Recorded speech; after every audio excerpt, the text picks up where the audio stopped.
Now you see, it's true, we mustn't give the show away. That's why there are esoteric teachings. But on the other hand, there is another opposite extreme, which is not realizing that the show is a show.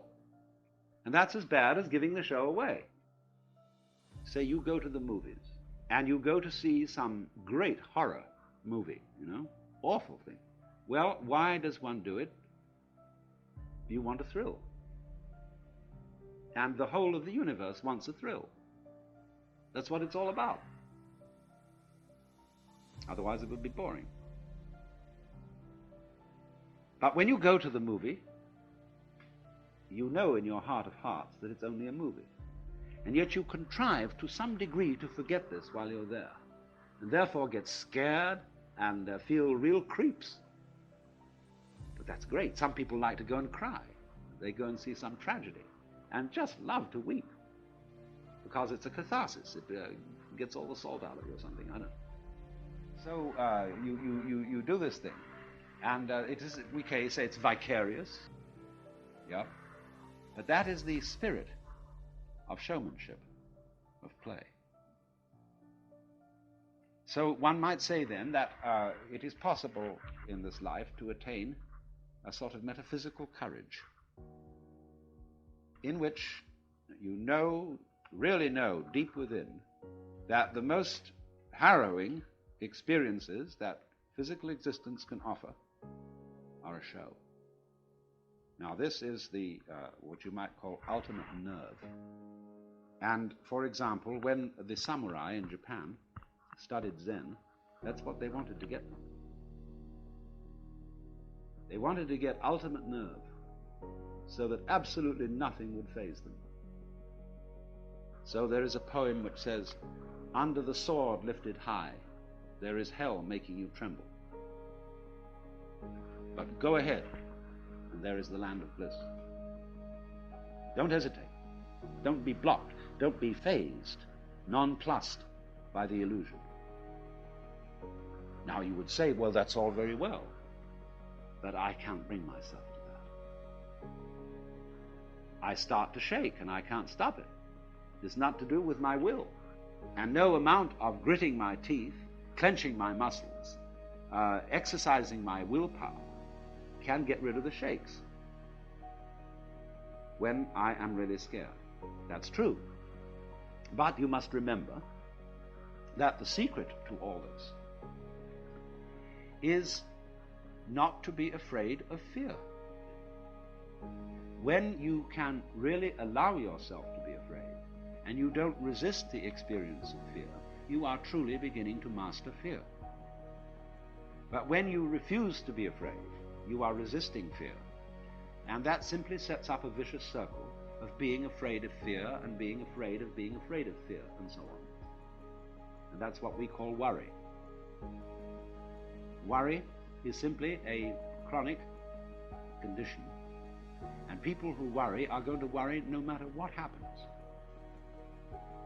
Because when one possible threat is exterminated, they will immediately discover another. Because worry is an infinitely skinned onion.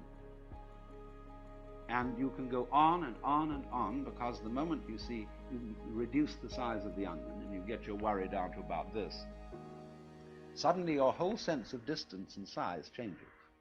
And because you're looking so intently at this little onion, it fills your whole field of vision and is once again a big onion. See?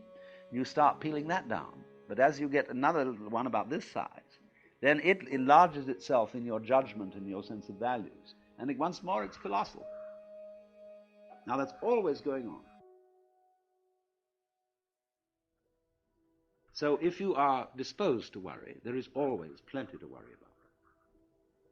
You make plenty of money and you have no troubles about that, then you start wondering if you're going to get a disease. And the doctor says, no, it's all right, you've nothing wrong with you. Then you wonder if you're going to get into an accident. And then you take precautions, and then you wonder if there's going to be a political revolution, whether your house is going to be robbed. There's always something. So it is really, this kind of worrying is a completely useless pursuit. And yet, we feel a little guilty if we don't do it. Because it's somehow put into us that a proper amount of worrying is showing a good sense of responsibility. You're concerned. And all people, you might say, who are socially conscious are concerned. So when we say, I'm concerned, it means I have a frown on my face. And I'm worried about you, about the nation, about the war, so on. Concerned. And Tillich said, religion is ultimate concern. I am concerned about the universe. But what I call concern, in the way I would want to interpret it, instead of this sort of frown, is something more like amazement. In other words, that existence is extremely peculiar. I can't explain this feeling because I don't know quite how to ask a question about existence so that I could be said to be wondering about it in some sort of clear thinking way. It's a very nice thing to consider to yourself that if you were going to have an interview with the Lord God, and you would have only 5 minutes, and you might ask one question, what would you ask? And you've got plenty of time to think this over in advance. And you realize, question after question, say, no, that's not really the thing I want to get at. It's not that. Like, do you exist? God would say, well, of course. Yes, here I am. Am I having a hallucination? He said, no. Well, how can I be sure that this isn't a hallucination, you see? And then you reject all that sort of question. And when you finally come down to it, you don't know what to ask. There is a sort of question in your mind, not so much a question as a questioning. A feeling of, it's all unbelievable. It's amazing. I wonder at it. I marvel at it. It is a miracle that there is anything. But that feeling, you see, of the marvelousness of being is what I call, or would want to mean by Tillich's phrase, ultimate concern. It's also love is involved in it. See, that's part of the problem of an abstractionist culture such as ours. As I indicated, we are not materialists, we are abstractionists. A materialist is a lover, and therefore is somebody related to the present. Because, you see, you can't love except in the present. So, if then you try to obliterate fear, the fear that black may win, you're working in the wrong way. To attack a fear is to strengthen it. Because immediately you feel guilty if you don't succeed, or you feel inadequate. But fear is something that arises naturally and spontaneously under certain circumstances, just as you will feel warm if you get near a fire. And you can't go up to a fire without some sort of self-hypnosis and then say, well, I refuse to be warm.